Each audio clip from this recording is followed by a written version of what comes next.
And also we know very well that there have been a lot of migrations from different areas to other parts of historic Armenia in different periods.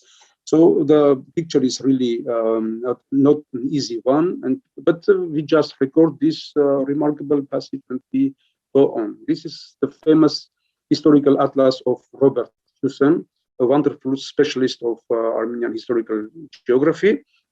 And here you can see the geographical spread of our Armenophone territories and also the names of the dialects.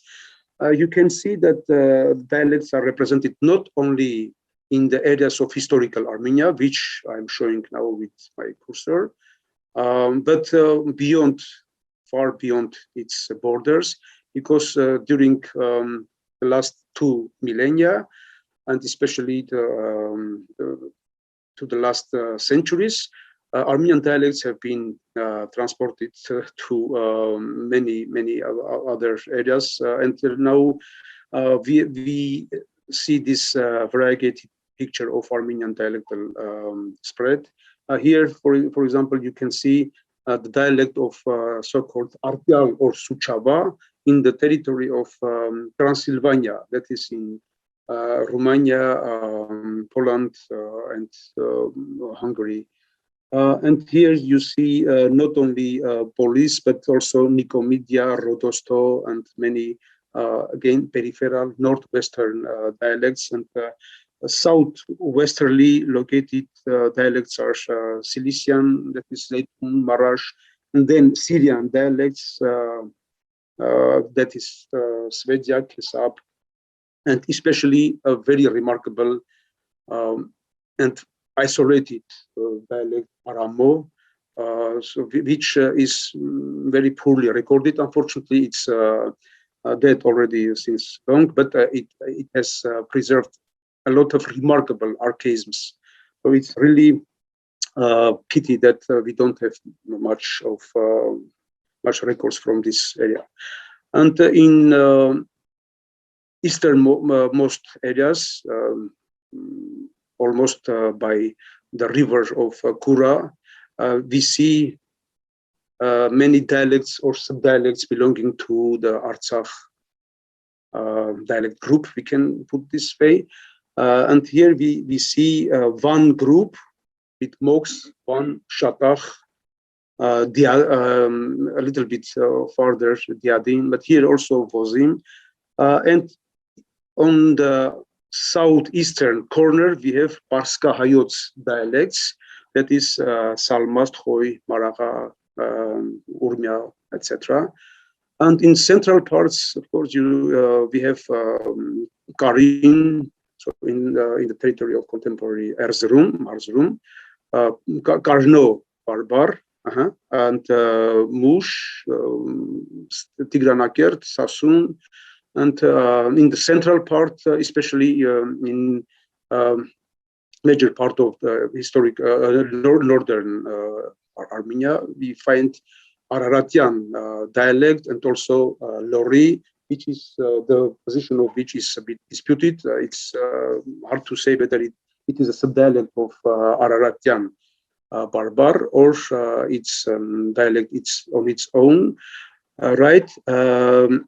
But it's very important that Lori is a remarkable bridge between Araratian and Ganzak, Kazakh, and then we come to the dialects of Artsakh.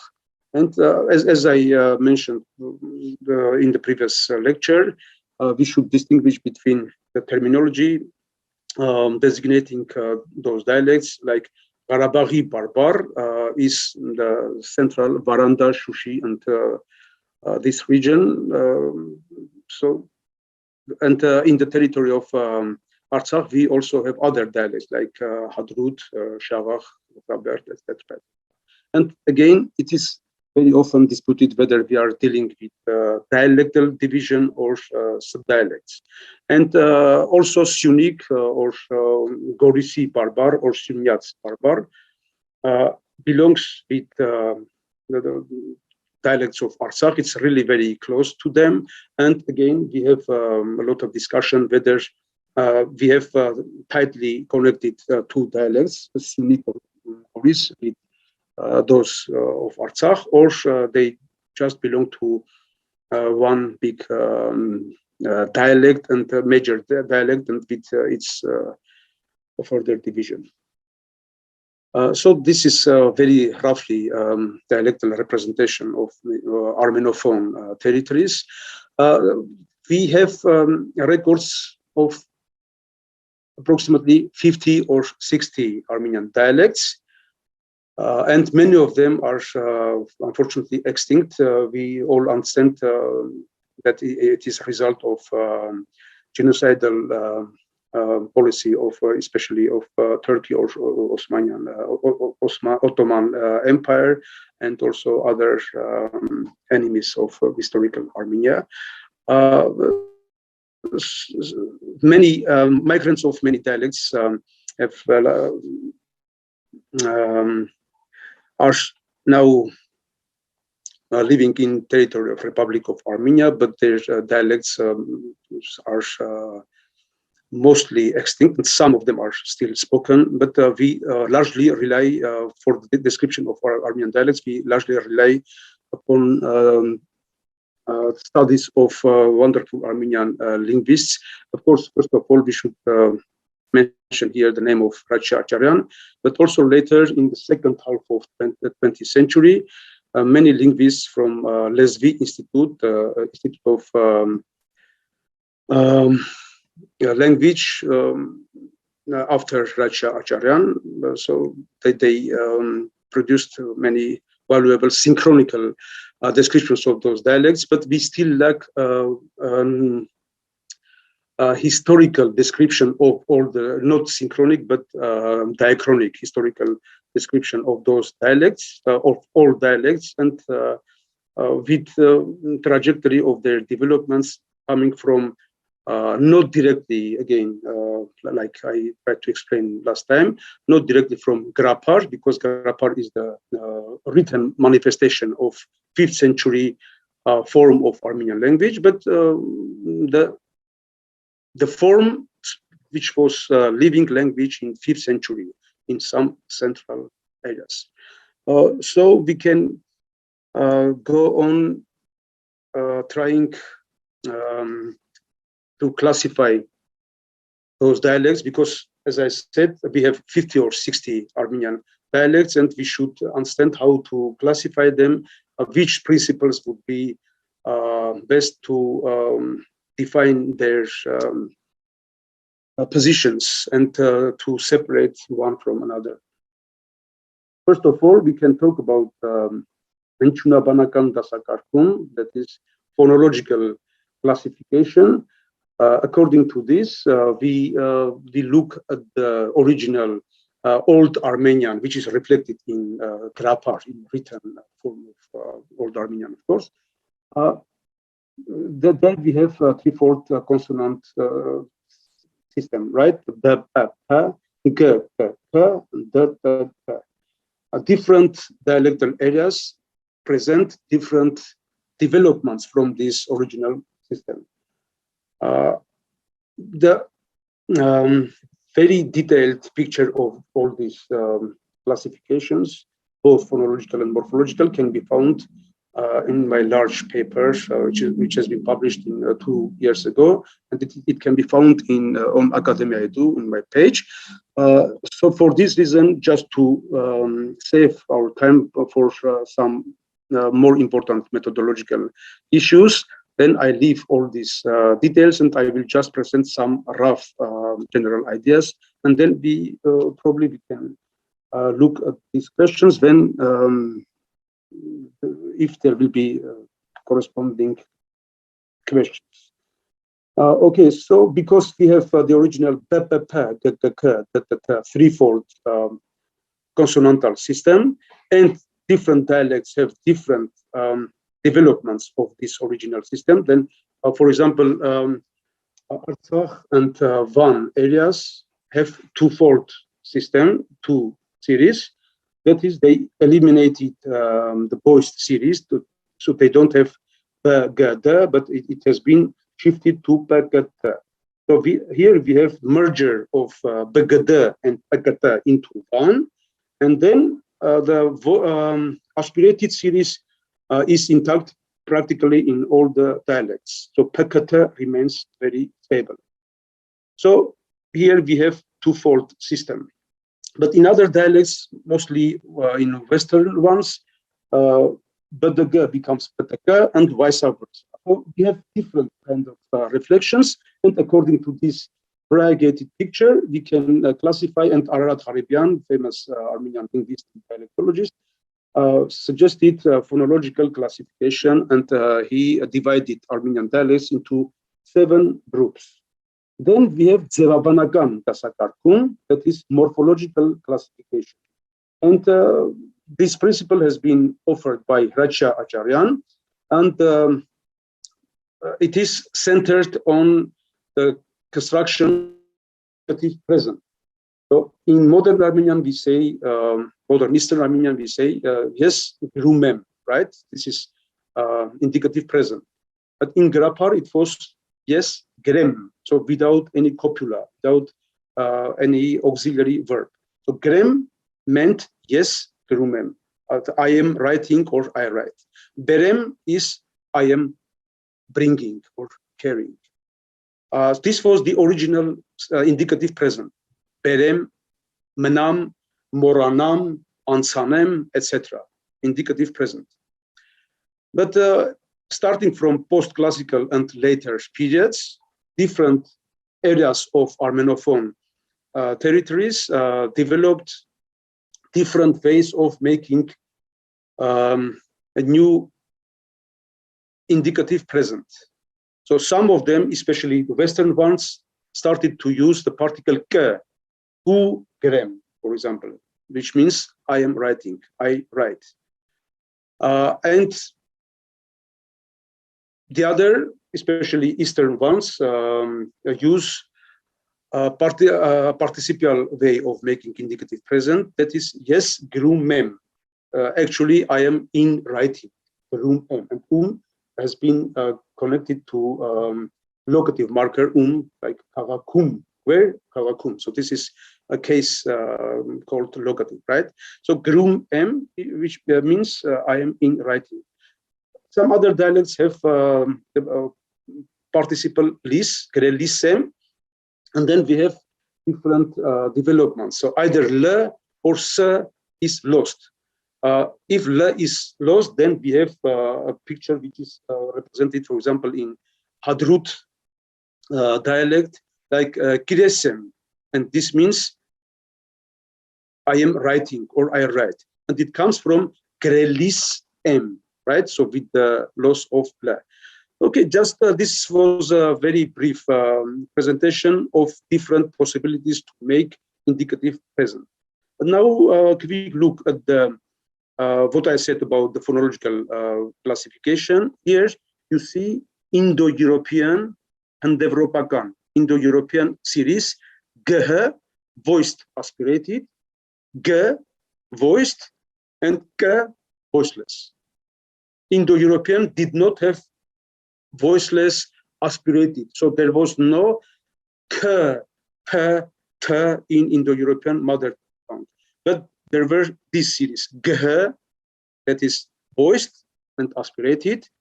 And then we have g, voiced and non-aspirated, and k, voiceless and again non-aspirated. So this developed to classical Armenian g, k, k.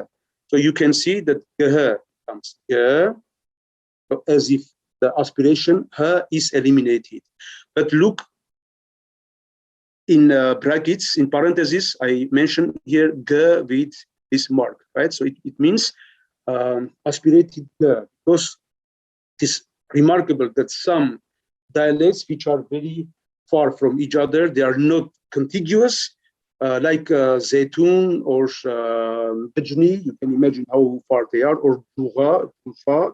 So many such peripheral and very interesting dialects.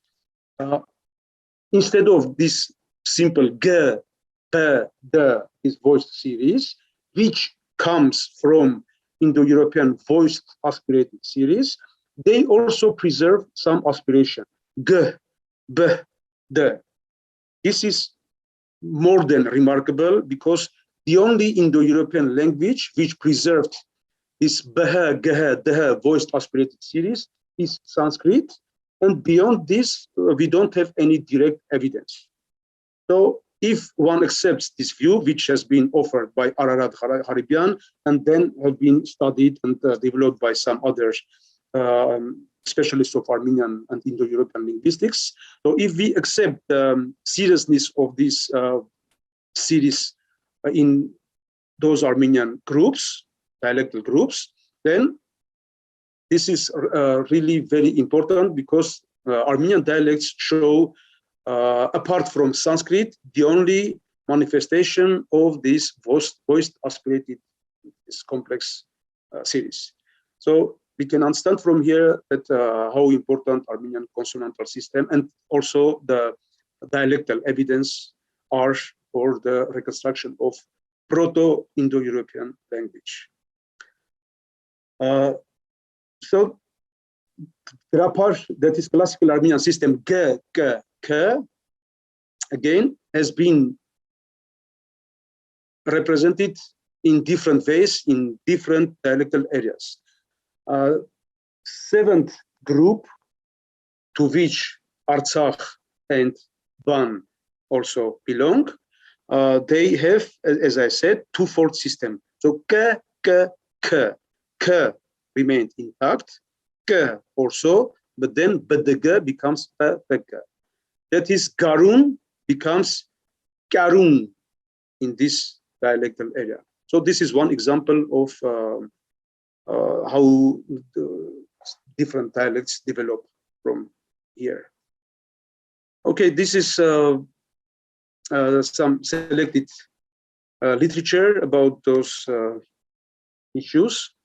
And here you see one of the most important dialectal dictionaries of Armenian, Hrach Acharyan, Hayren Gavarakan Bararam. It has been published in Tiflis, in Tbilisi, 1913. So this is the title of this title list of the book. And then we have another important dialectal dictionary of Hrach Acharyan,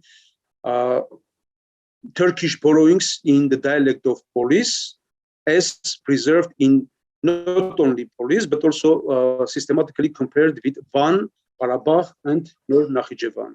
So this has been published in the same Eminyan Azgagarakan Jogovatsu series. Of course, before Acharyan, also there are very important dialectological studies like those by Patkanyan, Meselians, etc. That they are also very important. But just to save our time, we concentrate more on Hrach Acharyan because he was the prominent dialectologist who we can say that I wouldn't say started from zero, because also previous scholars have been contributed a lot to this field, but Acharyan systematized all this knowledge, and for this reason, his works are particularly important. So one word about morphological classification. So to understand why this happens, why this very simple way of making indicative present in 5th century, that is berem, I bring or I'm bringing, manam, I wait or I am waiting or whatever, moranam, arkelum, etc. Why they, in practically all the dialectal areas, has been changed and has been given to different forms, different patterns of making new indicative present. Because already in the 5th century, this indicative present started to be used largely also in other meanings, like to express conjunctive meanings or even future. Even today, we can say in any language, right, that tomorrow I'm going, right? So this is grammatically present, but it expresses future, right? So these things happen practically in every language, and also it happened and is also recordable in modern Armenian too. But not only for future, but also with subjunctive, different nuances of subjunctive mood. For example, in 5th century, we have attestations such as Horjam Arkelus, which means if you will forbid, then this and that, right? So Horjam Arkelus, but grammatically, morphologically, it's present. Horjam, when, Arkelus means you are forbidding or you forbid. But in the sense, it is subjunctive and related with, it can be related with optative or desiderative or conditional or this kind of non-indicative, this kind of complex notions. So this sort of usages became more and more widespread, and for this reason, throughout the centuries, the language thought that it is time to make a new and clearer indicative present, because the original indicative present is already much more complex. It started to express many other ideas like future, subjunctive, etc. So then practically all the dialectal areas started to use different modern base. So we are calling this innovations. So ke berem instead of berem, ke berem or pidesm, pidelem, or these kind of things, all meaning indicative present, but in different dialectal areas. So you can see here that dialectal branches ke, and la. Acharan classified dialects according to this morphological principle into three groups, ke, and la. But then Caribbean and others found another form, another branch, branch. But historically, it is related with this la, because again, if we say pidesem, that is, I am bringing, it comes from historically from berelisem. So I am in the process of bringing, berelik, and then accusative, because it's locative construction, berelisem.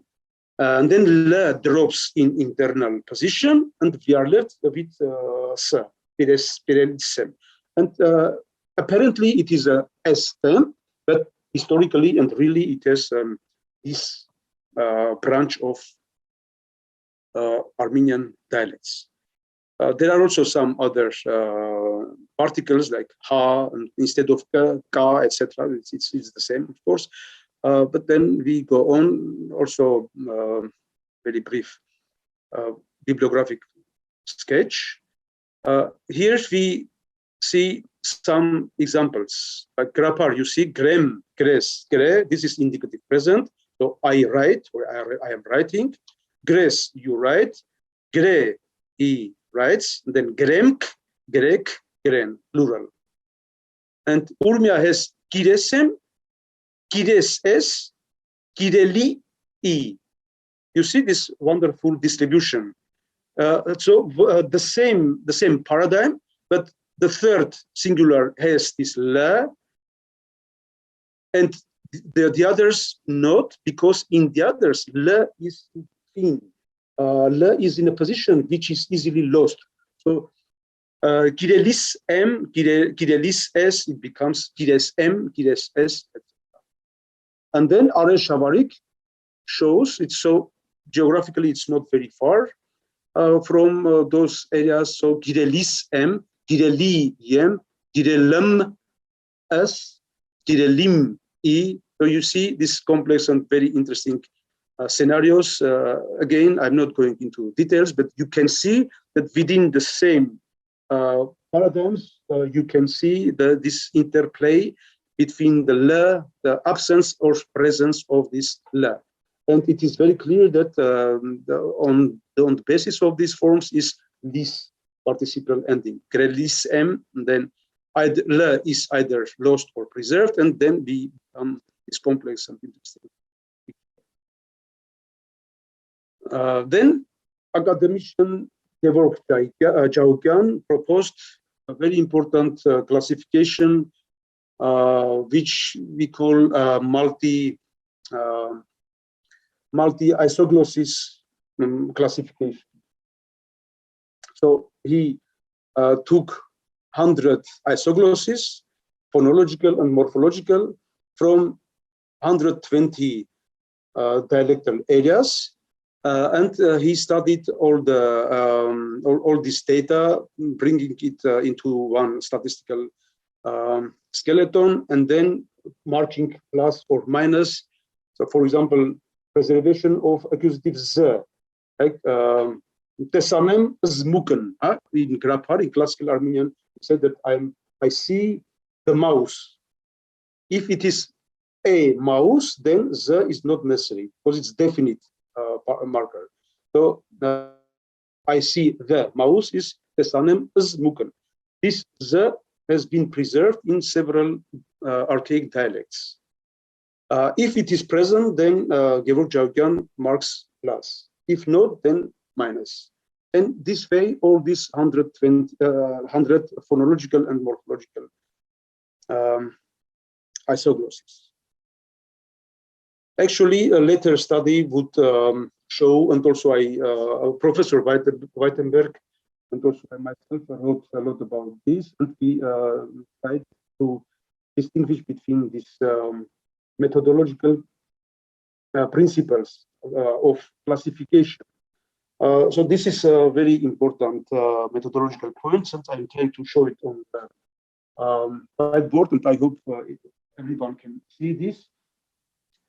Suppose we are talking about this, the accusative marker, definite accusative marker, the. So it is present in 5th century Armenian, right? 5th century. Then here we have, for example, mox, or here we have Svedia and other dialects which have this plus. But then we have other dialects which lost this. Here, minus, like Araratyan or Lori is minus. The others also are minus. So with red color is minus. Okay. So can we claim that Mox, Svedia, and for example, Artyal, which have this, can we claim that these dialects have a special connection after the 5th century situation?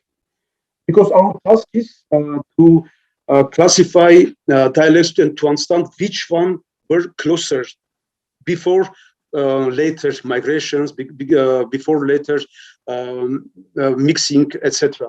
And for this reason, we cannot use this classification, this plus minus. It can give a rough idea about, more or less, about the closeness or the absence of any connections between those dialects. But methodologically, it's not very reliable because these are archaisms, right? Here we have older phenomenon like this accusative marker z, and if we mark here very roughly,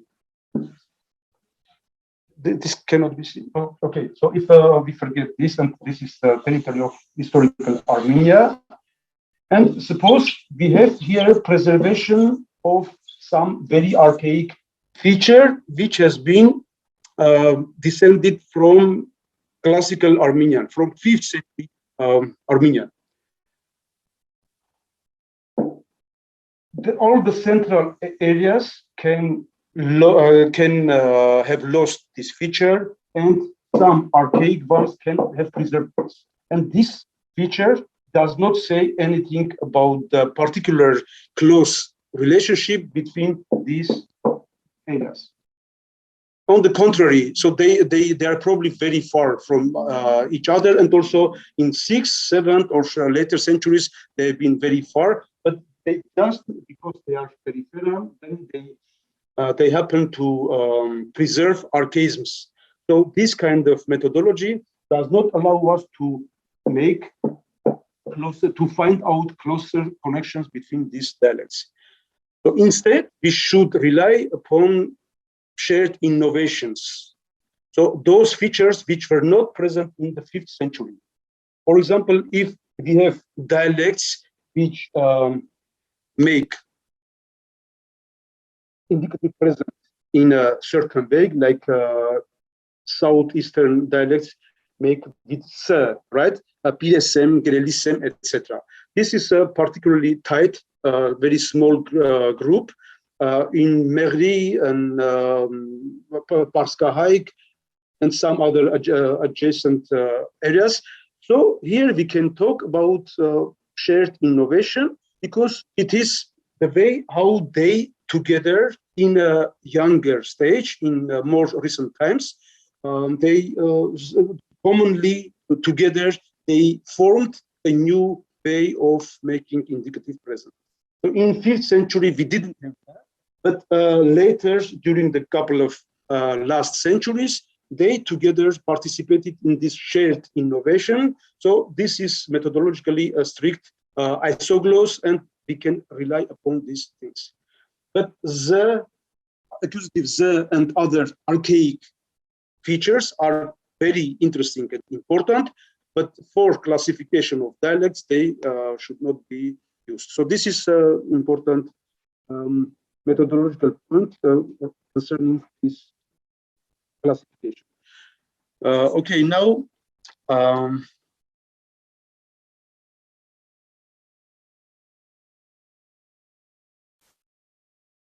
it's not the last version. Or it is? Okay, okay, thank you.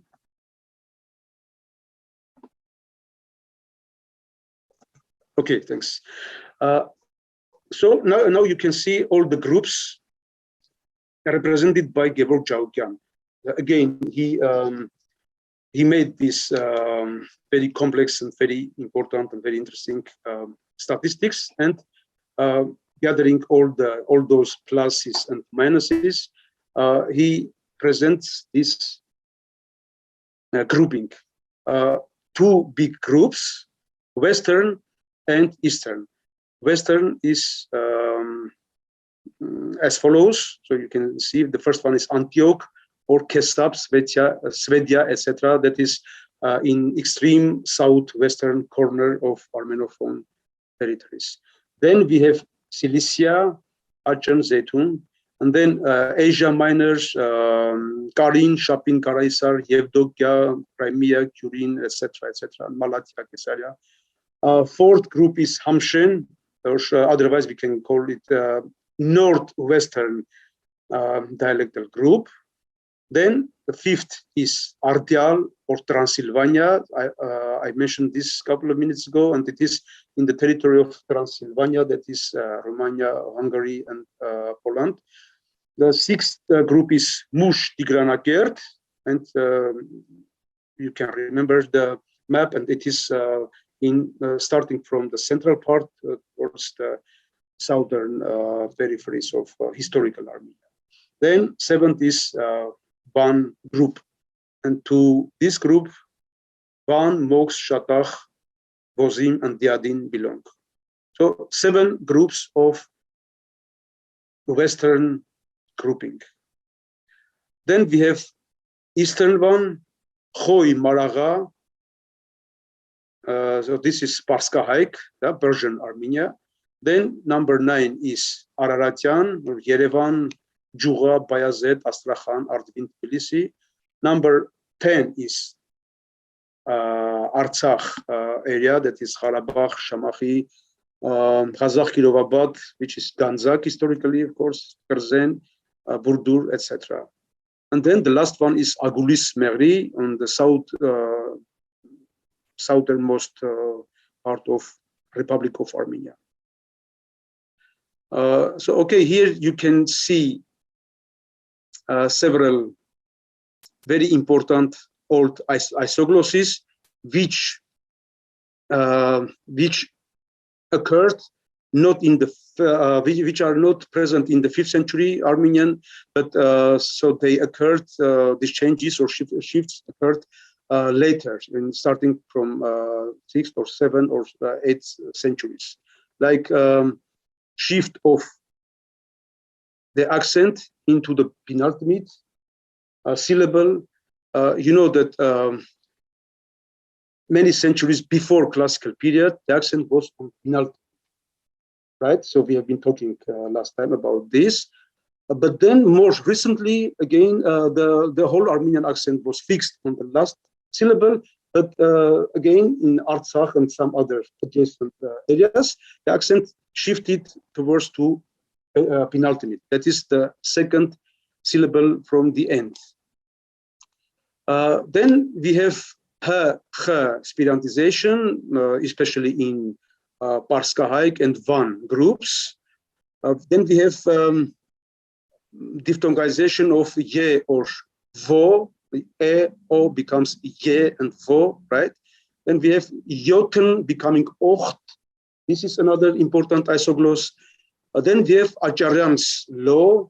That is when after the voiced consonants, the vowel change, like garun becomes garun, not garun, but garun.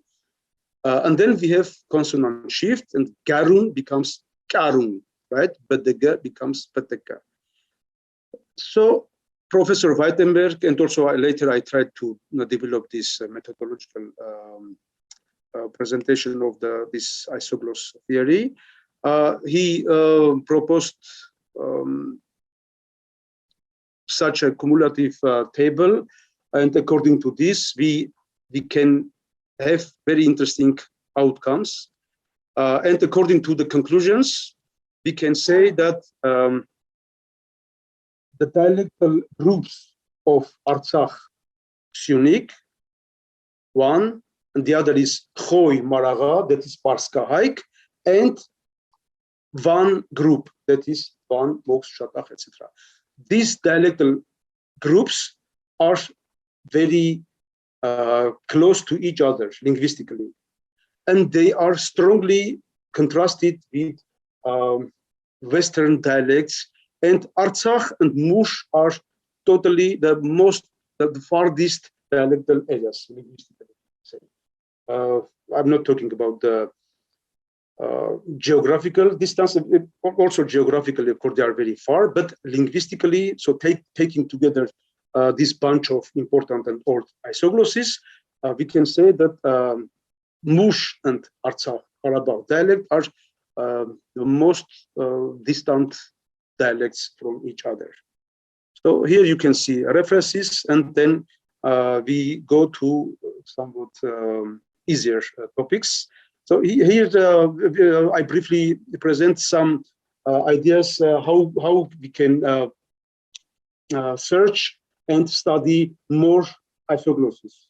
In this case, another phonological isogloss.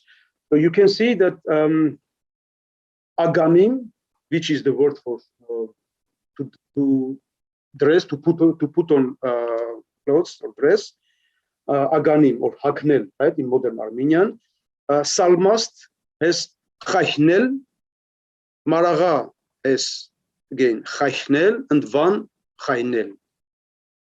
Ayriknes, Ayrik is hypocoristic or diminutive of Ayr, right? Ayrik, that is husband. Ayr is man or husband, and Ayrik, and you all know, of course, Erik. The word Erik is from Ayrik with the famous I-A monophthongization, this shift. So Ayriknes becomes Irines in Urmia, and Aregnak, the word for son, in Gharabagh, it becomes Richnak. So this is a remarkable phonological shift. A village, G or K, in the neighborhood of nasal, N, gives rise to a very special phoneme manifestation, like K. So Hagnel becomes because g is in those dialects, g is frequently palatalized. Then haknel becomes hashnel. So the same happens in Artsakh and Salmast, that is in the Persian Armenian area. So a couple of minutes ago, I was talking about the particular connections between, please pay attention again, Artsakh, one group, Parska Hayk, Persian Armenia, and one group. If you remember the, so a couple of minutes later, we'll see again our map, and I will try to make it clearer on that map. So these three dialectal groups are very close to each other. This is a sort of triangle, and we can talk about dialectal contrast between these eastern or southeastern subgroups contrasted with Western ones. So this is another feature which is found only in these groups. Another interesting case, if we are dealing with polysyllabic words, so akanat, 3 syllables, right? Akanat. In Salmast one, it becomes aknat, and in Artsakh it is kanat. So here you can see that we can talk with further connections and further clarifications of their relationships. Here, Parska Hayk and Van are closer to each other, and Artsakh is already going apart. So this pertains to relatively younger periods. You have a question? Akanat means trap. And it is a derivative trap, takart, it is a derivative of the word akan, and it is akanat. And then we have hatsahan. This is an implement with which you withdraw the lavash from polish, from sunk oven. Hatsahan, it becomes khatskhan or khaskhan in Salmast and Van, but in Artsakh and in adjacent areas, it has different pattern of development of these 3 syllabic words. Then we have harsanik, wedding. In Salmast, it is harnis, you see, 3 syllables, harsanik. And the middle one, because it was not accented, it has been lost in both Persian Armenian and in one group. So harsanik becomes harsnik, right? And why s instead of k? Because it's a accusative marker, and because wedding is a noun which marks a location or ceremony with which is contextually more frequently used in directive or locative contexts. So something is happening where? In the wedding, or I'm going to wedding. In both constructions, Armenian used, in classical Armenian used this accusative form. So I harsanis. So because too much this construction has been used in these dialects, it was this accusative becomes frozen, petrified, right? Classical one is harsanik, nominative, but because harsanis, barnis, so I'm going I barnis, I harsanis. This construction was much used contextually, and for this reason, certain dialects, so namely those which you see here, so they petrify, they have this form nouns in frozen forms. But here it's particularly important that in Karabakh we see different outcome of this 3-syllabic word because the accent in Karabakh is on the penultimate, right? Because mostly Armenian has final historical Armenian historically. So from 5th century until now, in all the areas we have practically in all the areas we have fixation of the accent on the last syllable. But in Artsakh, in Karabakh, and in some adjacent areas, it has been shifted to penultimate. So why is this important? Again, because of the following.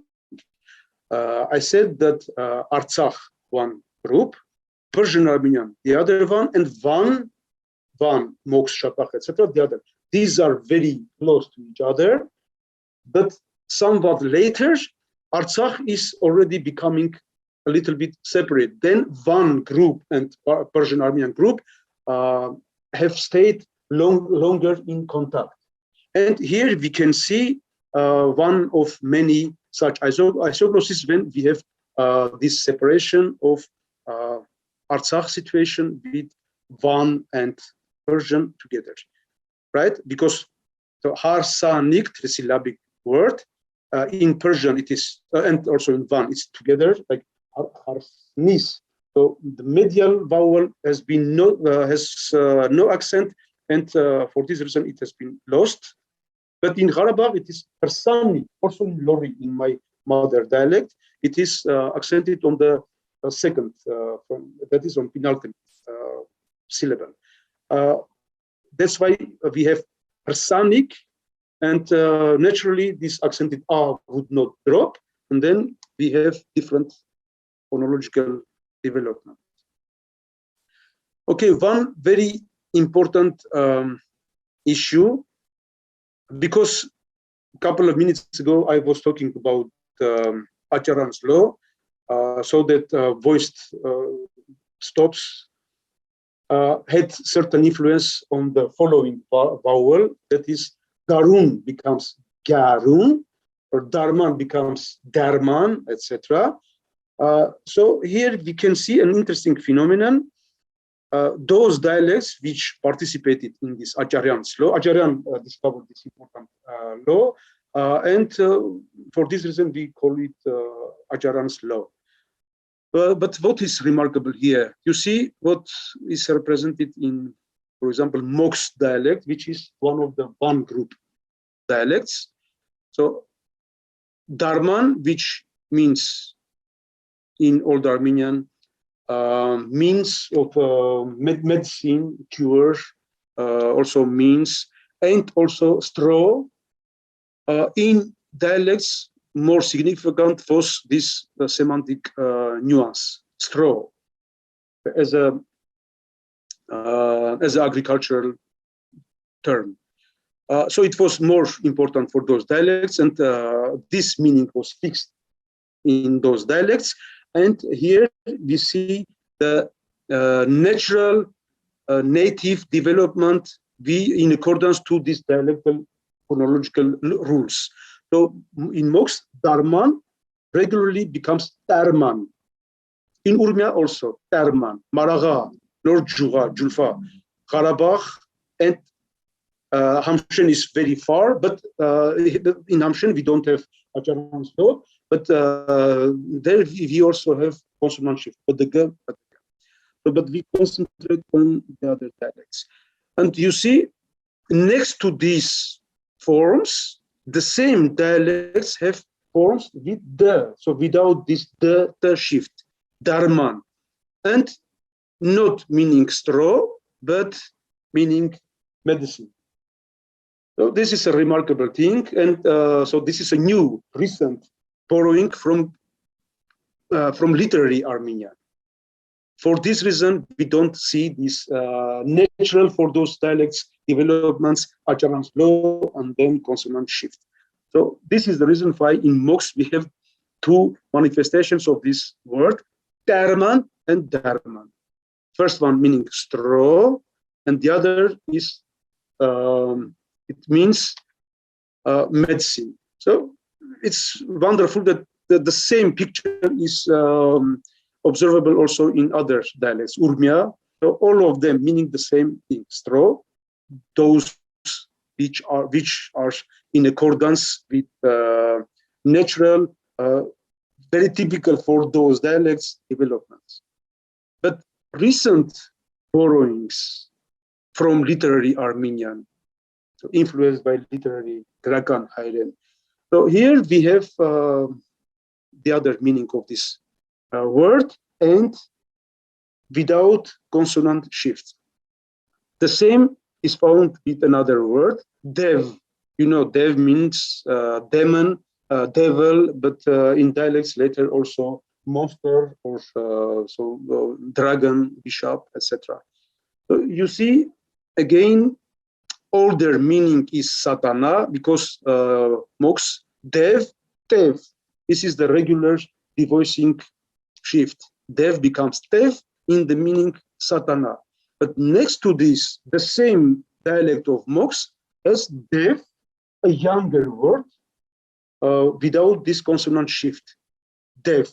Because from modern Armenian influence, the literary influence, and also from modern Persian, and also with spread of fairy tales, which were widespread among Armenians, Kurdish, and other populations of the area. So dev is the younger manifestation of this word, and it is after the law of consonant shift, and therefore we don't see anymore this but the g consonant shift. This is a really funny and interesting case when we are dealing with re-borrowings of the same word in different periods. The first one, this Darman in those meanings is present in 5th century Armenian, but and it has been in native ways transmitted into Mox, Urmia, and others. But next to this, we have this secondary forms, which are younger and which represent no consonant shifts. So we have been talking about the word Darman, and again in Artsakh, in Karabakh, it has become Terman, and it is interesting that the old classical designation for Milky Way, Hardagor, hard being the synonym of Darman, right? The older Armenian form of Darman, that is Pro. And then we know the story of Milky Way, right? Tzirkatin, and in Armenian tradition, it is called Hardagori Janapar, right? Hardagor, the straw stealer. So the one, because Vahagan, the god Vahagan, was stealing straw from Barshami, from the stable of Barshamin, and this is the traditional explanation why we call Milky Way Hardagori Janapar. And it is curious that this form is presented in Artsakh dialectal area with not as Hardagor, but Darmanagor. And here we see a wonderful poetical testimony of this form. Here you see Margaret Grigorian Spandarian's wonderful collection, published in 1971, folklore of Armenian Gharabagh, so Mountainous Gharabagh. So this is her, Margaret Grigorian Spandarian. Okay, you see this is a marvelous piece of folk poetry. Կետը քշմա տերման կյողին, աստղերին շողքնա ծաղկին ցողին, լուսննգյան էլ աշկա տիրալ, լուս չկատիս վեսկե հողին. So, կետը քշմա տերման կյողին, it means the river, the river is driving that is streaming, and because the Darmanagor, Milky Way, is reflected in the water, right? So this is a poetic figure. So it drives or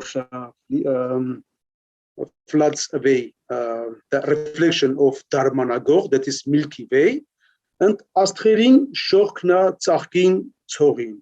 So the reflection of stars has come into the dew of flowers in early morning, right? So Darmanagoch disappears in early morning, and then now we have this other wonderful poetic figure. And then Lusnengan el Ashkatiral Lus Chekatis Veske Porin. So the moon gazes to my adornment on my forehead, etc., etc. So you can see a wonderful passage where we find this Darmanagoch, Termankeoch, the dialectal Artsakh form of Milky Way, designation of Milky Way. So speaking of, I just want to present some random example, moving apart for a second from Artsakh, but then we will come back to Artsakh a bit later. Just a brief example how dialects can help in etymologizing words which have no etymologies so far. You see, Vag is the name of either planet or a star or constellation, most probably a star or constellation. So as with a chief is of course Ananya Shiragatsi, right? And you can see that there is no etymology here. Acharan only represents some non-acceptable etymological suggestions. So this word has no accepted etymology. Also, Georg Jaugyan, here you see some works of Georg Jaugyan, and this one is dark blue, Hayren Stugabanakan Bararan. It's very recent, very important. Unfortunately, so very brief and not well edited, because the most part of this dictionary was edited after the death of this very important Armenian linguist, Georg Jaugyan, the pupil of Hrach. So also in this dictionary, you can see Vag. It has no acceptable etymology. So very with suspicion, it says probably compared to Arabic fact that Vag, and it doesn't have any connection, I believe, and so we don't have any etymology. But look what we can find in the context. So this is a remarkable case when an etymology gains a lot from philological, a closer look philological to philological context. So you see, the scholars just see that we are dealing with a star name, Astri Anun, and that's it. So they are not looking to the context closely, and we don't have a clear picture how to find which kind of star this can be. We cannot etymologize this name until we have a clarification of the context. And look what a wonderful conclusion.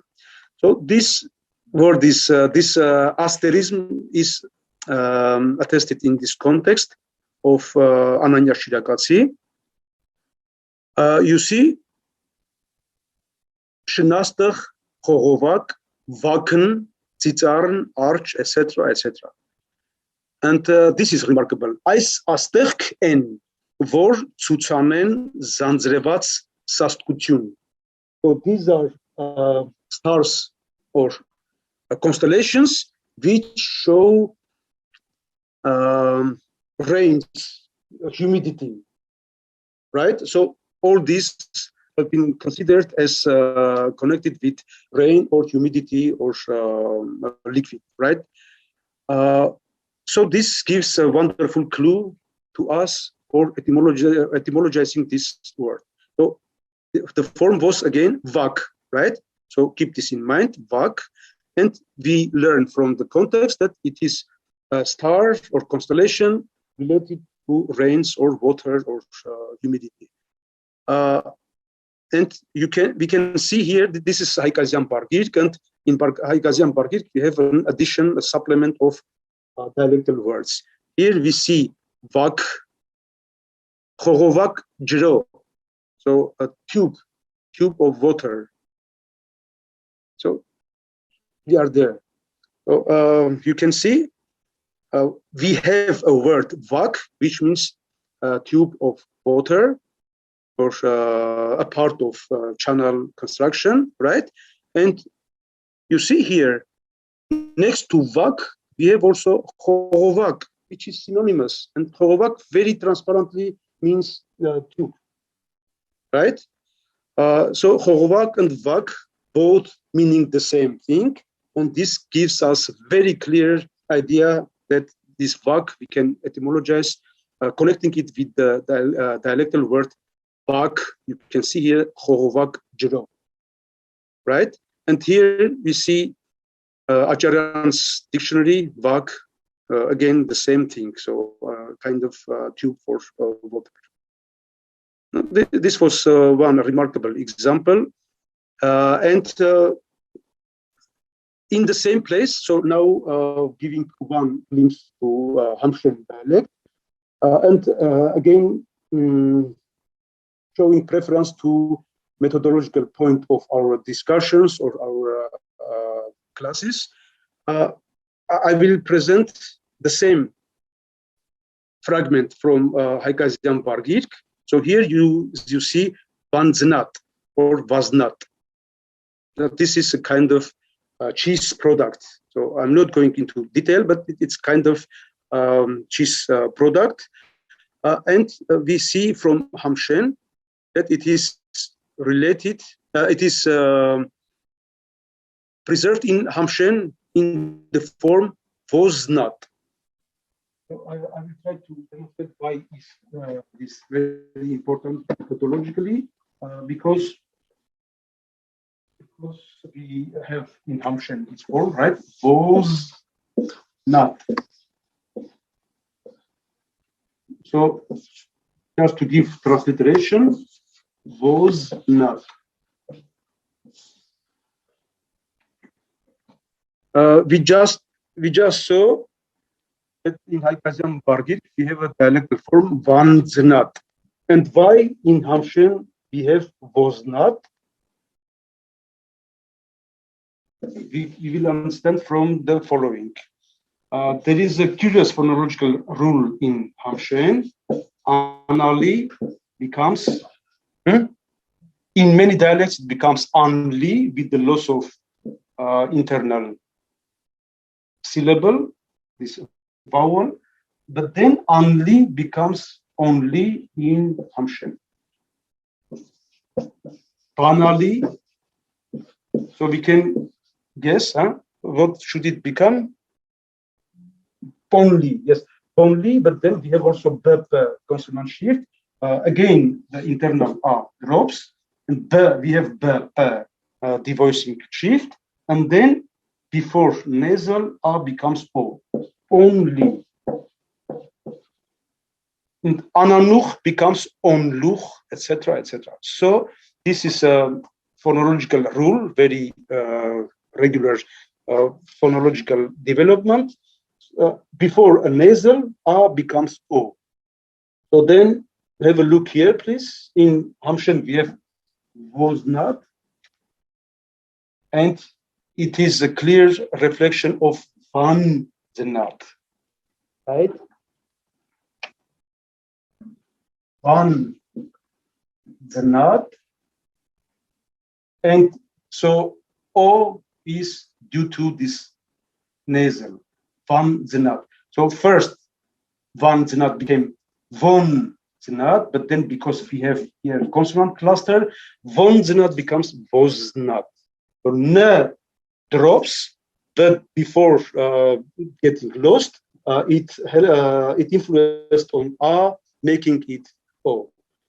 So this is another importance to show that how phonological rules function and how important they are and how regular they are. So any linguistic research must keep this in mind and to understand that phonological rules are methodological standpoint of any linguistic research. Okay, then we go on with our presentation. So we yes, here you can see the dialectal forms like Akhaltscha, Akhaltscha, Akhalkalak, Babert, Karin, etc. They have Vaznat, yeah, Vanznat and Vaznat. But in Hamshen, was not. So why is this again important? Because if we don't know about Vanznat and if we don't know about the phonological rules, then this is very strange. So Karin, Akhalkalak, and others have Vaznat, but all of a sudden in Hamshen we see was not. Why would A become O? But then also this was not is secondary. It had N before Z. It was Vanznat. It is lost because it is a consonant cluster, so it's not very easy to pronounce. Vanznat. Then Vanznat becomes Vaznat. But before that, this N made this A in Hamshen to become O, and then Vonznat, then N was lost after that. So you can see here the lemma from Acharyan's dictionary. Okay, another very important example, very transparent one. Actually, not very transparent, but when it becomes transparent when we show the regular developments. So Mashnad means in a good way. So it's an adverb.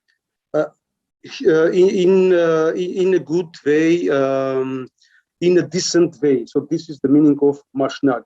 And in order to etymologize any dialectal word, we have a basic, very important principle to try to look for a solution in Armenian context. So not try immediately comparing with Persian, with Turkish, or with Georgian, but instead first to try to find internal ties, possible ties and connections with other dialectal forms.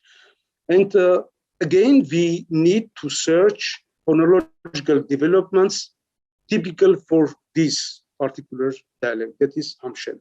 So this search becomes successful when we remember then that there is an Hamshen phonological rule according to which Rada becomes Shta. For example, Mard becomes Masht, right? So we just keep this in mind. So it's not, we don't have to terminate. Mard becomes Masht. And then we search further.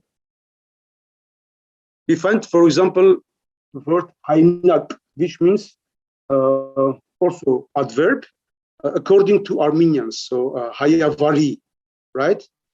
In Armenian way or in Armenian language. So it's an adverb. Hayavari, Hayipes, Hayeren, Haynak. So this means that we have the suffix nak or anak, which makes adverbs, so manner, haynak, right? And keep in mind that we are searching the origin of mashnak, and we have, for example, haynak. Then we have a wonderful passage of this haynak, the word haynak, in contrast with olachnak. So Olachnak is the language of Moldova, language of Moldovans. Yes, asite Olachnak srutsek, zi yes I'll haskenam, vorpes te inch srutsek. Olachnak. And above we see here Olach is Moldavatsi, the synonym for Moldavatsi, and Olachnak is the language.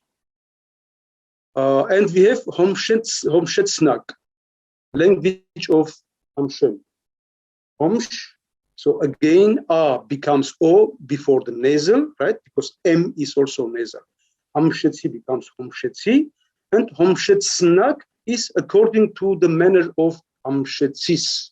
That is ala Hamshen, right? To speak in Hamshen way, in Hamshen language. So Haynak, Olachnak, Homshetsnak, Yerkertsnak, etc., etc.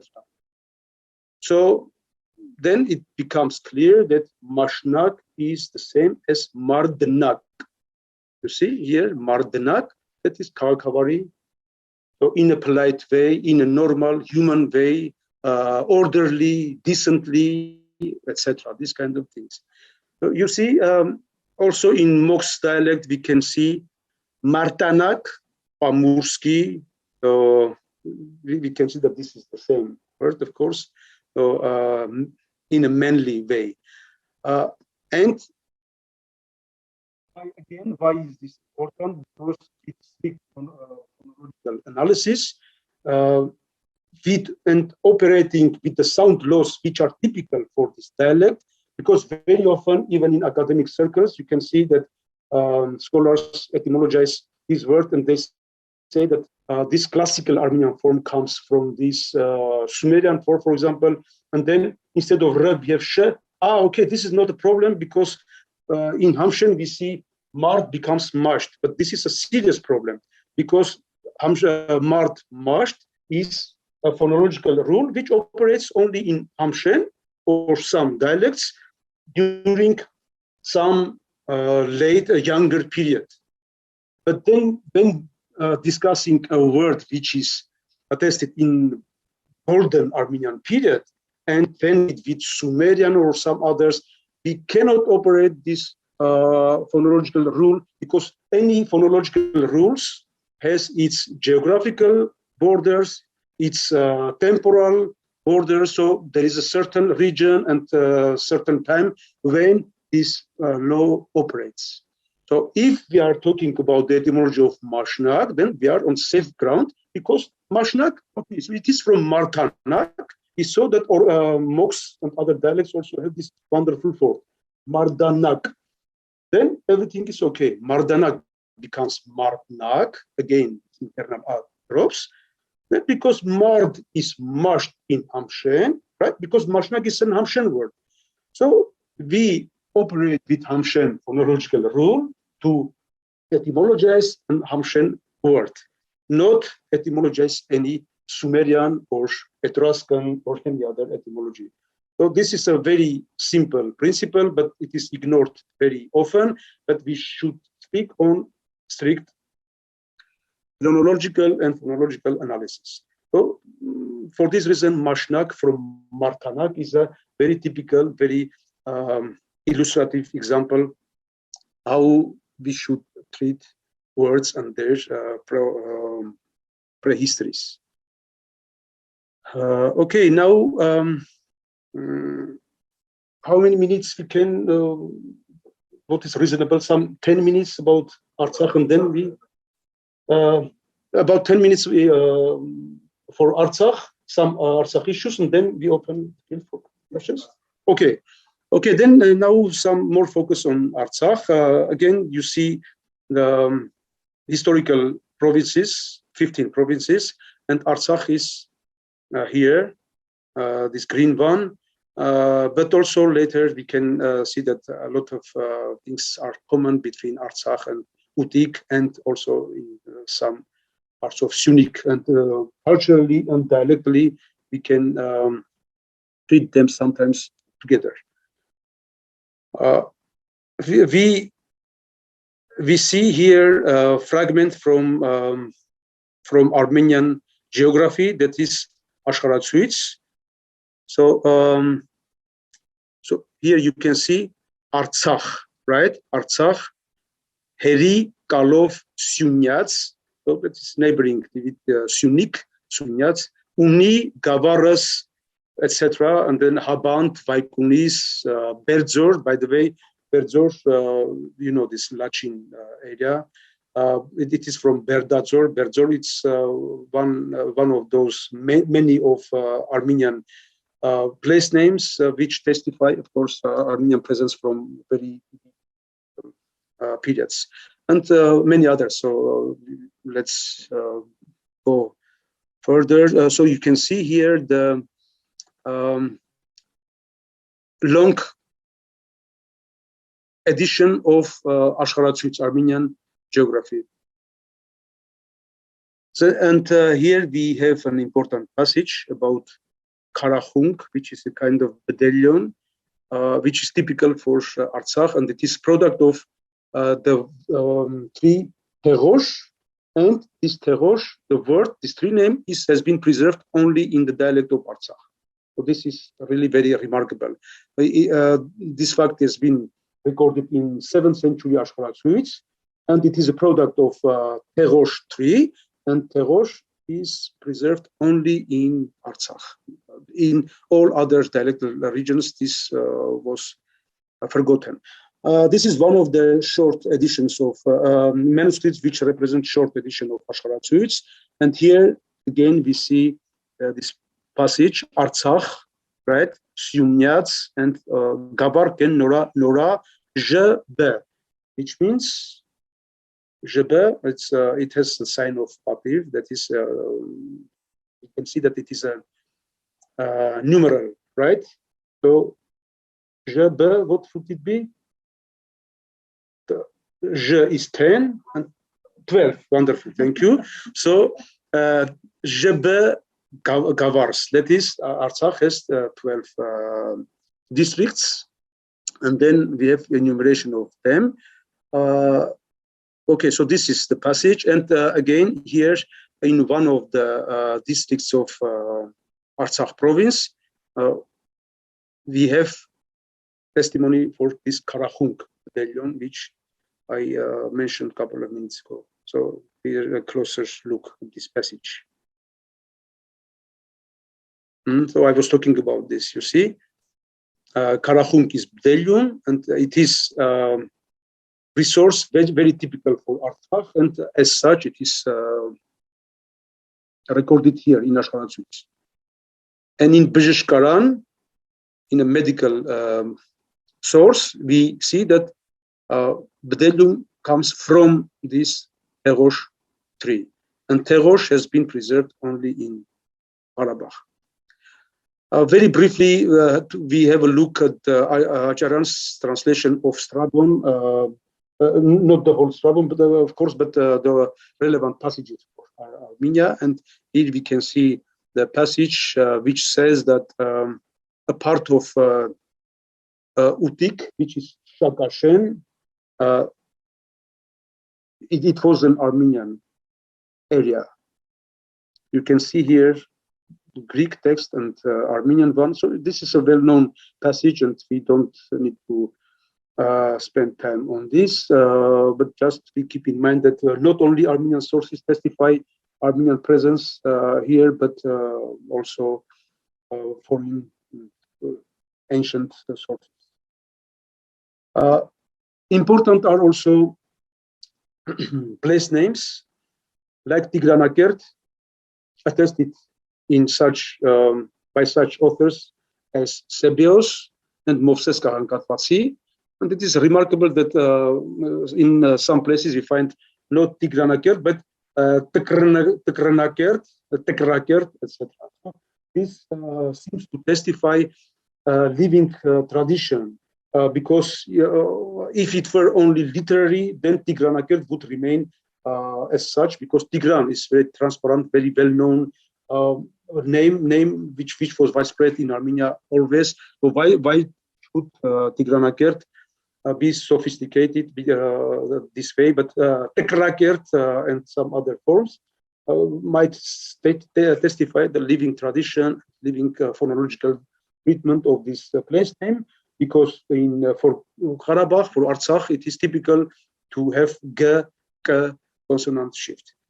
Then we have Hrach, a place name which is even farther than Karabakh, than Artsakh.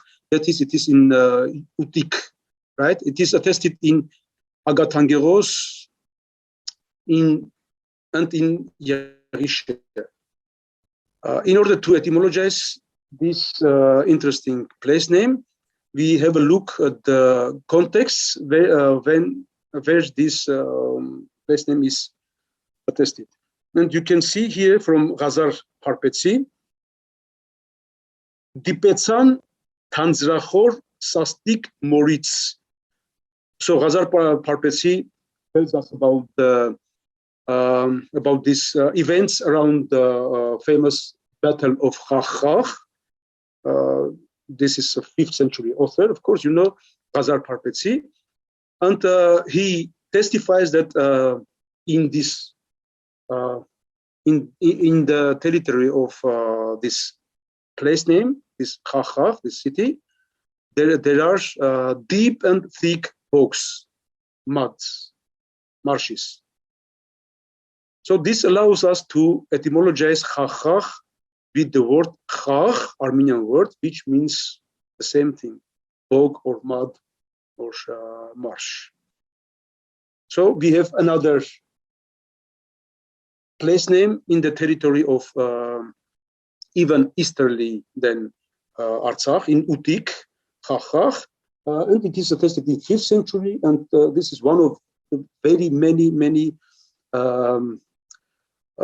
arguments in favor of the historical deep presence of Armenophone element on Armenia. And of course, we know from historians that Artsakh was a historical province of Armenia, and for us there is no discussion about this, right? But we now the world waits for much of such evidence to understand the nature of Armenian presence and depth of Armenian presence. Okay, so there's really many Armenian place names and inscriptions, and many other sources testify Armenian ubiquitous presence. The main ethnic element, representation of the main ethnic element here. So this is impeccable, of course, but we just want to understand which kind of sources we can be. Well, these are some pictures from Tigranakert excavations from 2008. But then the excavations were very productive, and the leader was, of course, Hamlet Petrosyan, a very well-known archaeologist. But as we understand why these excavations have stopped now, of course. And this is the museum of Tigranakert, and we can see here Hamlet Petrosyan. This is him. Okay. We have also many inscriptions on the territory of Artsakh, Armenian inscriptions, and they are so abundant that it's ridiculous to doubt its authenticity and significance. So here we see some of the oldest inscriptions. Of course, we have many inscriptions starting from 12th, 13th, and further centuries, but also before that. But now this is one of the oldest, one of the most remarkable ones. So you can see a small sample, and it's written here, yes, Vache Tsara Tiaran Astro. Vache Tsara and Tiaran Astsoy. St means Tiaran, it's abbreviation, of course, and Astsoy, servant of God, Astuzo. Then I will present a couple of remarkable archaisms in this peripheral dialectal area of Artsakh. One of the most interesting ones is the prohibitive, construction of prohibitive. In classical Armenian, it was constructed with the particle mi and the ending r. Like for the verb manam, I stay or I wait, the prohibitive is mi menage. So we have particle mi in the beginning, and then the ending after the stem vowel a, r, mi menage, mi knesh, mi beresh, mi nestij, mi argelur. So mi plus r. These both particles are of Indo-European origin, that is of native Armenian origin. So you see here on the bottom the origin of this mi. By the way, in the last lecture also we discussed this. We saw that Urartian borrowed this native Armenian projective particle. And you can see here the cognate forms. Ma, Greek me, Albanian mo, Tocharian ma, etc. So all are descendants of the same Indo-European particle. But also r is of Indo-European origin. So you can see that it is found also in Greek, ra, in Lithuanian, which is a Baltic branch language, and this is Latvian, ir, etc. And also Tocharian has this ra. And what is remarkable here, that Tocharian has both ma and ra, and Armenian has mi plus mna or mi bere, right? And Tocharian has ma plus r together. And look what is astonishing. The dialect of Karabakh also has mij. So mi plus r. You see? So please be careful here. So we have mi, mna, right? Mi as a separate, and ra as an ending of this productive form. But in Tocharian, that is in one of the most archaic Indo-European languages, which is attested, which is dead now, and it is attested in the territory of China, Turfan, etc. So in this language, mi, this me particle and r particle have been united, mer or mar, right? And the same happened in the dialect of Artsakh, Karabakh, mir. So instead of mi, they say mir. So mi and r have been united. So this is a remarkable feature. Is attested widely in dialectological literature, but also in folklore texts. Knal mir. So knal is to go, and knal mir, don't go, right? So not me, but mir. So, combination mi plus r together, like we said exactly in Tocharian. So how could this have happened? So we have two ways. Either we have independent developments. So in Artsakh dialect, only in Artsakh and nowhere else in the Armenian world, and also in this far Indo-European branch, we find the same phenomena. So mi plus r merging into one particle. So we have two scenarios. Either it happened independently in Artsakh and in Tocharian after the Indo-European split. So the second scenario, possible scenario, is that it is an Indo-European archaism. So it falls already in somewhere in Indo-European old dialectal picture, and then our peripheral dialect and Tocharian preserved this archaic picture. It's difficult to say. Maybe the first one is more probable, but in any case, this is remarkable. If even these are independent developments, but still, it's very important to show that typologically we see the same line of further developments in this. So this is what I was talking about: me plus r becoming one single.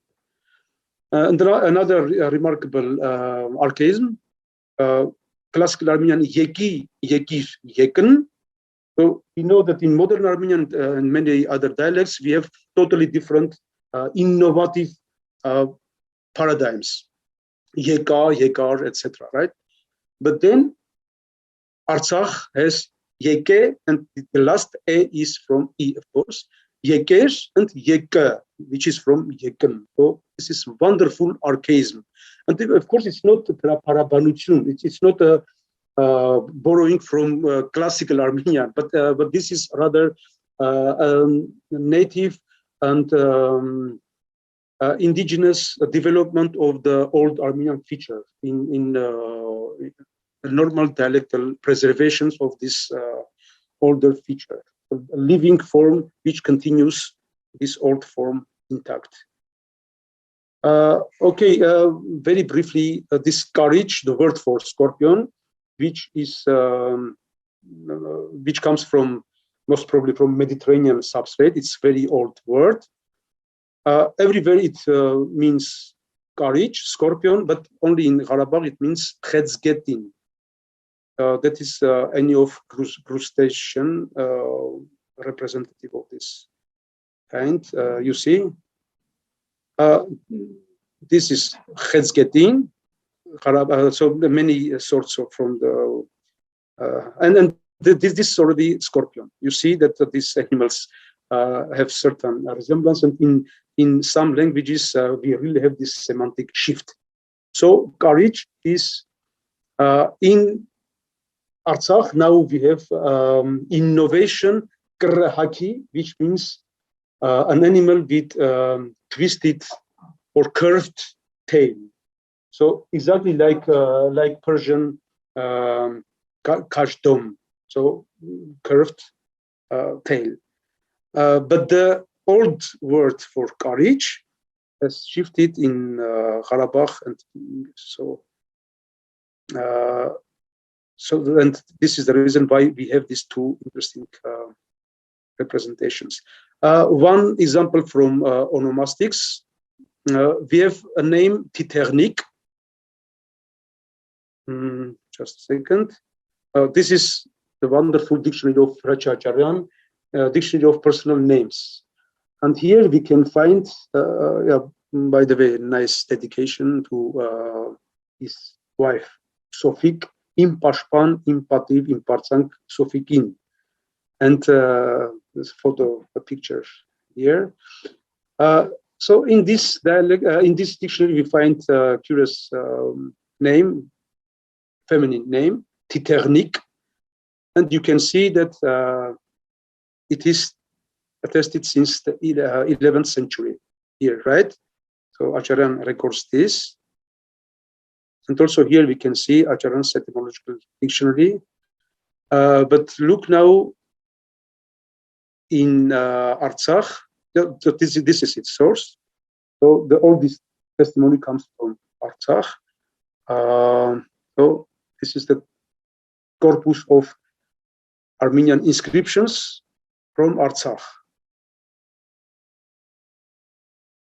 So you see here Titernik, attestation of this name, very old and important attestation. So this is just to present an interesting example from the onomastic word. Okay, then the last item I would mention here, and to close this main part of the lecture, is a sketch on rug making in Artsakh and Syunik. This is very important issue, because we know that Armenians were very famous in rug making, and especially Artsakh and Syunik are really of particular importance. And very often in many musea of the world, we can see a very general and unclear designation, descriptions of this of rugs, which are very clearly coming from Artsakh, but then they are represented as Oriental carpets, or the Turkish carpets, or Azerbaijan carpets, or whatever. But then it's really a shame, because we have very strong evidence, many attestations, many arguments to prove that rug making was a native and continuous tradition in Artsakh and Syunik, and particularly this tradition was important also for some other regions, and particularly generally for Armenians, but especially in Artsakh and Syunik, it is of particular importance. The data are really abundant, but I will mention only a couple of them, some of the most important ones. In the last lecture, we have been talking about the Armenian word torg, which means wooden framework or loom etymologically, and it is of native Armenian origin, Indo-European. You see, it is directly descending from Indo-European dorv, which means wood. So this is important to keep in mind. The basic meaning is wood. So Armenian torg basically means wooden framework, or wooden something. But the only classical attestation of this word has already lost the component of wood. So you see, this is a passage from the only classical attestation of this word in hexaemeron. So Barsakh Kesarati, Hagagaz Vetsora Arachutyan, most probably translated in 5th century. Torg Sardi Bostaini. So this is the passage. A weaving or framework of spider web. You see, this is hexaemeron, and it renders, because this is not an Armenian author, but the original was in Greek, and this is a classical Armenian 5th century translation, Grapar translation. The original has eupphasma here, weaving, fabric, and it is rendered in Armenian by the word torg, and it is about the framework of spider web. So nothing about wood, right? But etymologically, we know certainly that the basic meaning is wooden framework. So this means that we are dealing with such a semantic shift. So wood, the original meaning, then wooden framework, so A plus AB, then we have from this B framework, generally, not necessarily made of wood, right? So here you can see that it is about the framework of it's about the spider web, so nothing about wood. Wood. So classical Armenian testifies this last stage. But in Artsakh and in Syunik, we have this meaning. The older meaning than in classical Armenian. Look here, please. It has only been preserved in Karabakh and in a few adjacent dialects in Artsakh, Syunik. Torg, wooden framework on which Hrach is woven. I hope everyone understands that how remarkable this is, because this is two important things. Not only that this rug making remarkable term has been preserved only in Artsakh and Syunik, this is one thing, but also that it has been preserved with more archaic meaning than we find in classical attestation, right? The same is seen here. Classical Armenian Vostine, most probably originally again wooden framework or something, because it has been treated mostly as a derivative of Vost, which means branch or wood, right? So again, classical Armenian Vostine means like Sardostine, etc. Texture, web, weft. So nothing about wood. But again, in Gharabagh and in Hadrut, Vestan means weft, wooden framework.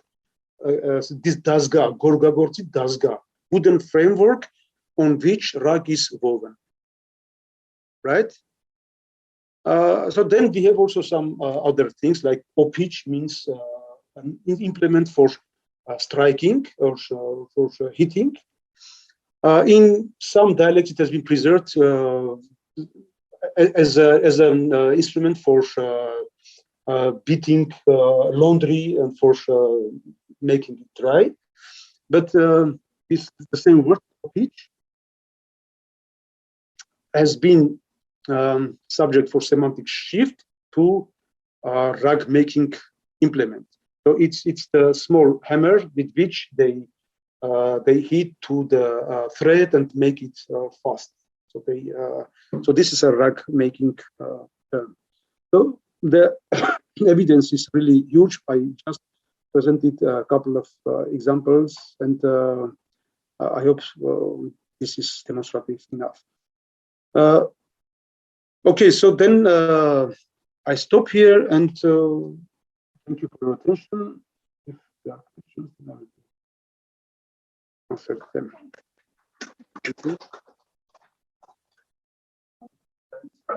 Thank you everyone for Zoom. I think maybe I'll just unmute Zoom. So if your friends on Zoom have questions, you can put your screens on and just signal, or you can write them in the chat. Maybe you'd want to ask them yourselves. I don't know whether anyone here has any questions. Otherwise, yeah. I think I might want to ask the one that I'm sure everyone has somewhere in their mind. Why is Artsakh? What's particular about Artsakh versus other dialects in other parts of the Armenian Highlands? Actually, Artsakh is not the only dialect which preserves many archaisms, but Artsakh is one of the most remarkable peripheral dialects. If we study also Artyal or Aramo, so in different parts of Armenophone areas, we can find many archaisms, but so the same thing. So because Artsakh is also peripheral, for this reason it preserves many archaisms. This is one thing, and another is that Artsakh is populated by populations which preserve intact their vernacular, their dialect. So it's a living linguistic area, and it is very conservative. And yeah, so we can consider about several in several directions, but it's one of the largest dialectal areas. So we can Araratian and Artsakh are really very large dialectal areas, and also Karin is also very large. Erzurum, Karin, Garno, Barbar, because not only Shirak, Pasen, but also Akhalskha, Akhalkalak, and many adjacent areas belong to this large dialectal area.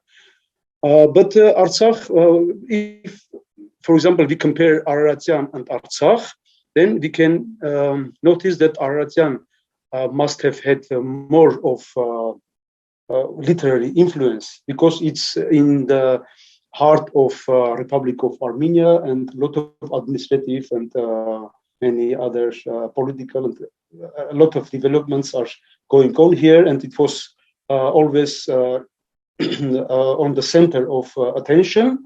But Artsakh is farther, and it lives with its own life, and since centuries. Yeah, and also some dialectal areas, not only the peripheral ones, can have such particular love for preserving things, or but again, any dialect has both archaisms and innovations. But Artsakh is one of the remarkable ones, which for those and for some other reasons probably is particularly important. And also it was a bit far from Ararat, Araratian Barbar influence. And So this is the case.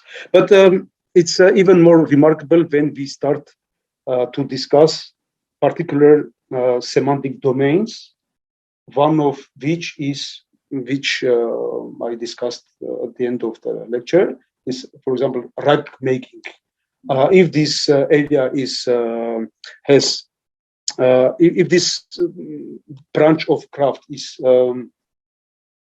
favorite here, then this can be an additional factor why terms belonging to this semantic domain can be more archaic and can be preserved more intact than in other dialects.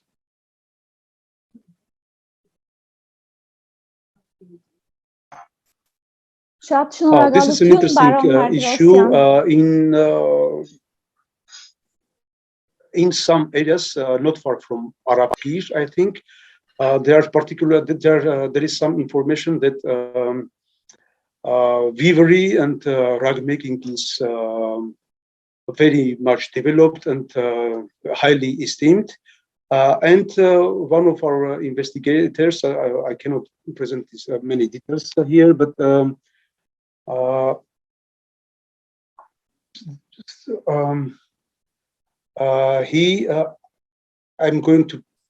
trying to remember his name, but it's the first volume of Hayastan about ethnography of Gamirk. So here it says that this area is particularly important for rag making and weavery, and according to the author, this area coincides with the Hittite city of Arina. It's, of course, at any case, it's not very far from there. And so Hittite kingdom was some 3 or more than 3,000 years ago, right? And we have evidence that in this Hittite city, the weavery was so highly esteemed that the weavers and rag makers were free of taxes.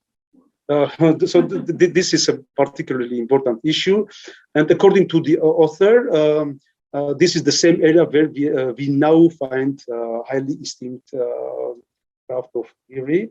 And if he is right, then it's a remarkable case when this craft tradition can be so deeply preserved, so nicely preserved throughout millennia. But of course, this is a rough idea, and one has to investigate this.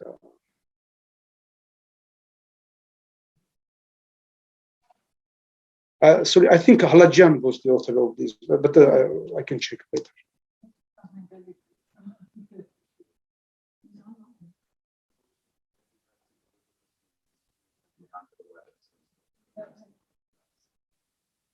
I had a quick question. I'm very interested about how the dialects are categorized and classified. What happens when people migrate?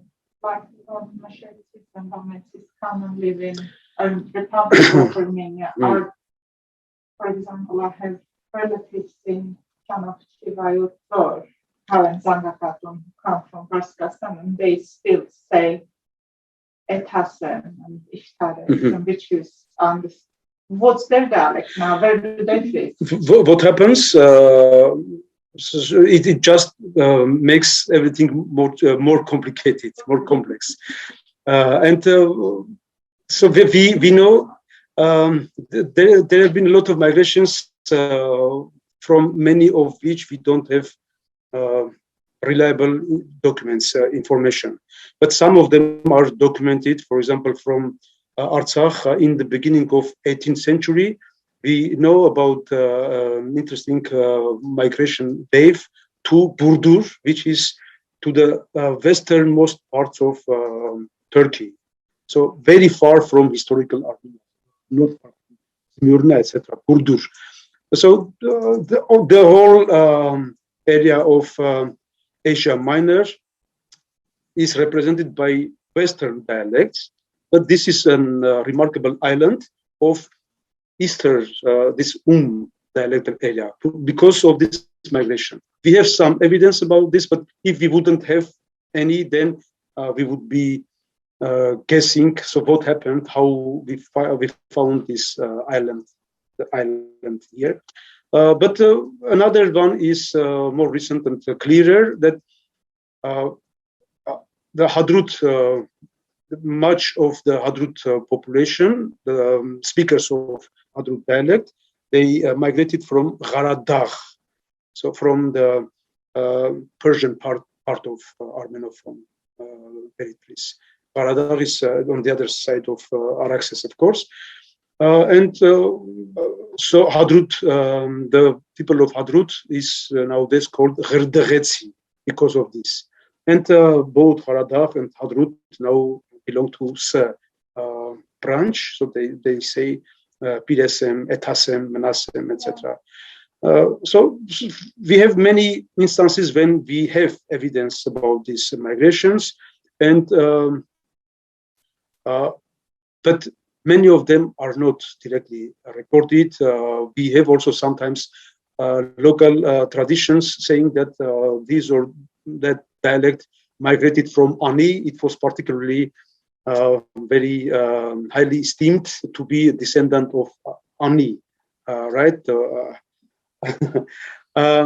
But many such traditions have no grounds, have no solid documents.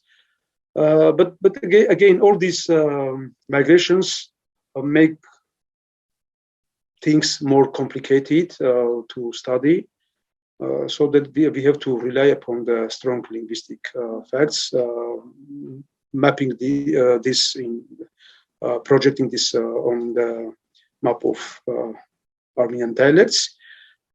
Yeah, it's really complicated. Okay. The question which maybe won't take long to answer, but I was interested when you were talking about the present indicative, thinking about the pretty widespread, I suppose, pretty recent probably innovation in West Armenian to the use of for present continuous. Is that simply a borrowing from Turkish for your? It cannot be directly so as whole borrowed from Turkish, because in Turkish this particle is your, and kor cannot reflect your, certainly.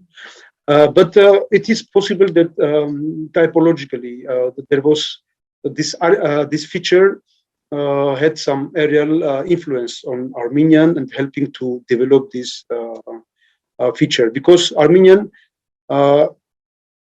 does not have, neither classical Armenian nor modern Armenian does not have this distinction between a normal indicative present and progressive or continuous present.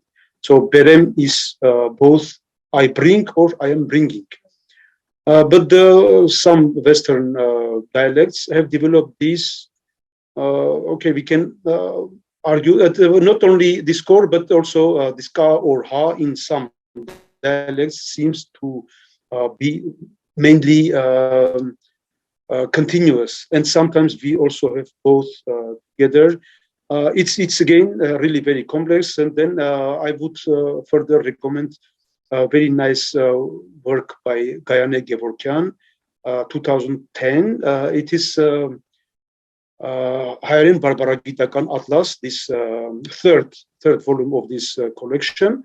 And it's the theme of her dissertation. And in this atlas, we have a large description of this issue. So I would say that this continuous represents this k particle, which is not from Turkish, but it can become k plus vor, maybe under the influence of this yor. This is an idea which needs further discussion, but at any case, this is a remarkable phenomenon which should not be neglected or treated as a very bad thing. Like many Arevmetahai intellectuals say that okay, it's kind of the same story like we had with a or jandak by auxiliary verb a, right? So many intellectuals hate this Aojandag. They say that even in colloquial Armenian, one shouldn't, if he is an educated person, he shouldn't use this Aojandag. The same thing I encountered very often among Western Armenian intellectuals, saying that Western Armenian does not tolerate Gorsh. So this is Turkish, or this is non-Armenian. This is not a very, very cogent approach to. Yes, and also this is a treasure. This is a wealth. I mean, means which is otherwise absent, right? Yes, and it's not directly from Turkish, but also if a linguistic feature has firm status, then they are not. Of course, it's very interesting. It's what we do constantly. We study its origin, its development, etc. But the ordinary people, speakers of the language, should rely on linguistic forms which are native for them, which are very natural for them, right? Of course, we can make some effort, some effort to clarify the language from much foreign influence. For example, if we have side-by-side words for like Kuchni and Khohanots in Eastern Armenia. Kuchni is also very widely used, right, by people. But because Khohanots is also widely known, it's a wonderful word, everyone knows that, then one might, even if from its dialect, from his dialect, he is more used to say Kuchni or Kuchnia, under the Russian influence, of course. But then this is something else. So I mean, we do have a decent and living form Khohanos. Then in this case, one might try to make the language cleaner, right? Slight effort, but this doesn't have to make many strong efforts, artificial, to make language artificial and to throw away wonderful natural things and to look after the etymology, etc. Yeah.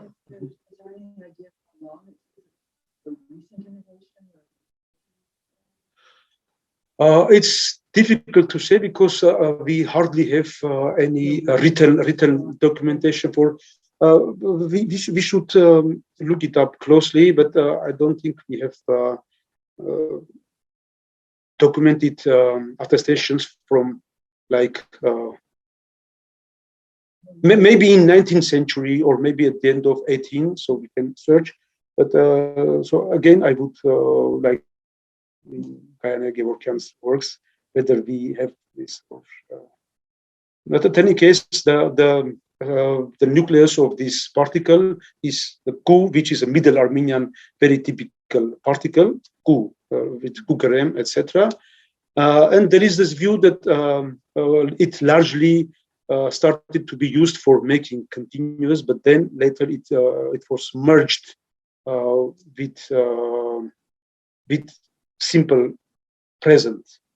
And in some dialects we use ke generally for any kind of present, but sometimes also we see continuous and gorsh, uzim gorsh.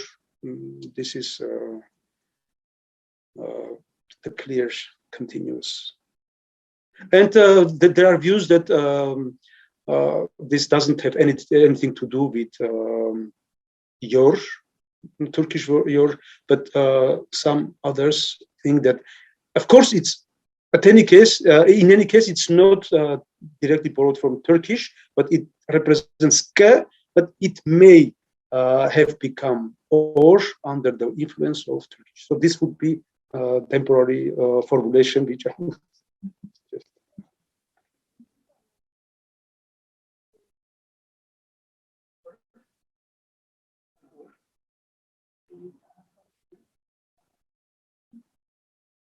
For example,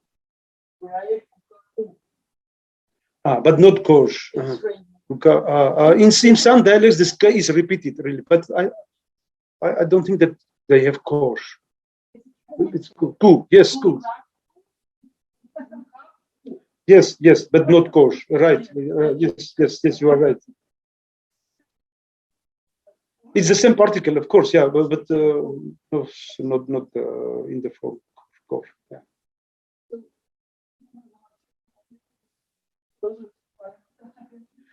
Of course, Hamshen is in Western dialect, but it's interesting that Trabzon dialect is much closer to linguistic dialect. It's much closer to Polish, Nicomedia, and others. But the villages are closer to Hamshen. It's Hamshen dialect, and they are really very far from each other linguistically. Of course, both Hamshen and the others, Trabzon, Polish, etc. They all of them are Western dialects, but still Hamshen is really very, very much different from those. This purely Trabzon dialect is closer to Nor-Nakhichevan, Rodosto, Nicomedia, Polish, etc. That Hamshen is.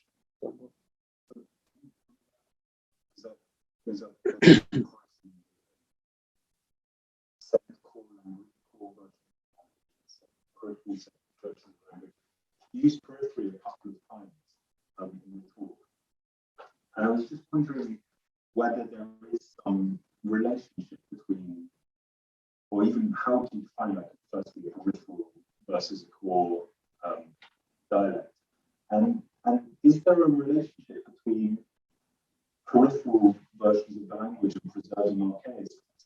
Because a lot of what you said reminds me in Greek of what people say about both Cypriot and Pontic dialects, that there's some morphological things, that the classical versions of verbs, say echosis, which also Pontic has other features that seem much more classical. Is there some relationship between those things, between the sort of periphery and preserving archaisms, or is it just much more complex? It's about the particular time? I would say that both is kind of true.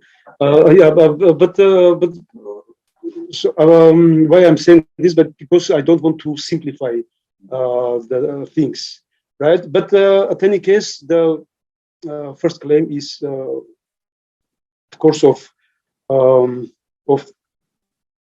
significance, because it's really very, very natural that if an area is far from central territories, then those speakers of those vernaculars have no firm connections with the central part, right? And in center, much is going on, a lot of innovations, a lot of new information, and it is closer to the capital or these trade centers, and a lot of things are going on, and crossroads, etc., etc. But in peripheries, there's no very much tight connections, and therefore they don't participate to all of those innovations. So just as simple as this. And of course, again, I would stress again the fact that the picture shouldn't be very oversimplified. That many dialects can be also can have some preferences to make more innovations, but so the picture can be very complex. Innovations under the influence of what? Arabic or Central Armenian dialects, or literally Armenian. For example, if we are talking about Svedia or Kesap or Aramo, then they are peripheral, and they preserve a lot of things which the other Armenophone areas do not preserve, because they all make together many innovations, right? But then this peripheral south Western dialects are under the influence of Arabic. So at the same time, they can have archaisms from the perspective of Armenian, but because they are under the influence of Arabic and also Turkish, then they can make a lot of innovation. So they replace many Armenian old things by foreign elements. So maybe it's a very deep statistic and historical analysis can be made. And actually, I am planning to do that with my team in order to estimate the quantity and quality of all these layers. So every dialect taken individually, how many innovations and archaisms does it have, and all this from the different perspectives, from classical Armenian perspective or central Armenian perspective, and from the abroad perspective. So this is really very interesting and very complex. Yeah, because I think what I said about, for example, Svedya or Aramo is very typical. They both have remarkable archaisms which are absent throughout the whole dialectal area. So this is the perspective of the central Armenian, right? But on the other hand, for example, all the numerals, mostly numerals have been preserved intact practically everywhere in the Armenian dialects, but in some those peripheral dialects, they have been replaced by, not all of them, but some of them have been replaced by Turkish or Arabic ones. So it's really complex and very interesting picture.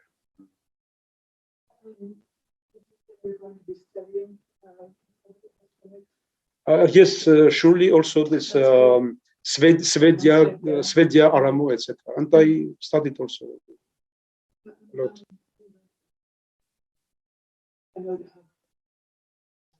Yes, of course, Kesabi Barbar, and also he republished it recently, Kesabi Barbar. The first one is has been published long ago, in 80s probably, but also a couple of years ago it was republished.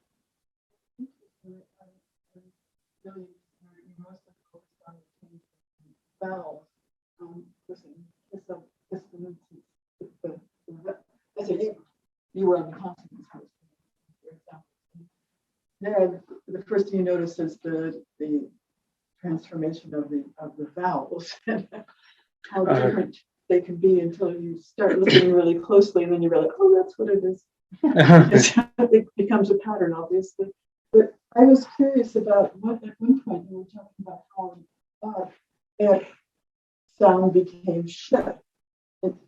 Often consonants change to something a bit closer, like a R to L, or the to, you know. R to L. This is an R to L.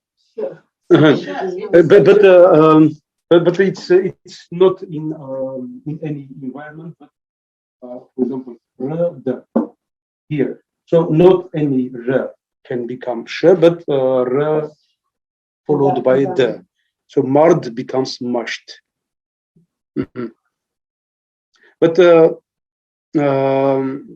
as to the vocalic changes, they are also because any consonant or vocalic shift, any phonological development should be regular.